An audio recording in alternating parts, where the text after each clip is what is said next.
I was just standing in the back, smoking a cigarette, and I was standing right there for like about 45 minutes looking at it until it raised up.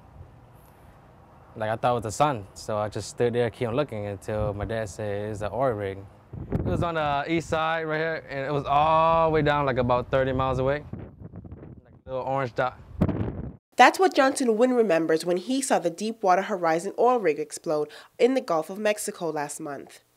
The explosion caused an oil well at the bottom of the sea floor to spew hundreds of thousands of gallons of oil per day. Most fishing areas along the coast are now closed, leaving about 13,000 commercial fishermen like Johnson out of work. The majority of Vietnamese people who live in New Orleans reside on the east side. About 3,000 of them are fishermen. The people here moved from Vietnam in the 70s, and over the years, they've built a community of their own. King Win lives just around the corner. He's been fishing all of his life, but now his fishing equipment sits idle. We really based on shrimping to bring money and food for the house, for the family.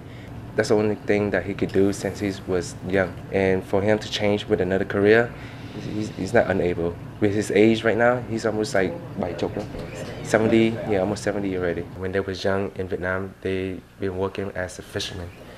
And when they came over here, they got nothing to do, just to base on fishing and shrimping. Wynn's boat is docked at a pier near his house, and since the spill, he has to start the engine weekly to prevent it from failing because of a lack of use. Wynn only works 6 months out of the year, and fishing season started in May, but there's no telling when he'll be allowed to fish again. The season just opened, then he would make like a week, 10 grand, 15 grand. That's just for a week. When they open the season, it's really a lot of work and a lot of shrimp. He leaves Sunday after church, so shrimping, and he be back in Saturday. Yep. Sometimes I go by himself. Sometimes he go by himself, and sometimes if he need like a helper, then gonna be another hand. That's it. It's 2 people. King supports his family off his yearly income that ranges between $25,000 and $40,000. Most of his earnings go towards his operating expenses. Wynn said these days he and his family have to eat sparingly to get by. With BP giving us like 5,000, how could we survive with 5,000 in a month? But for him to go shrimping, and my dad go shrimping, it's like they make over 10,000 a week. But the way how the things going now is really hard for them. No more fish, no more shrimp, and they ain't gonna make no money, and they all gonna be unemployed.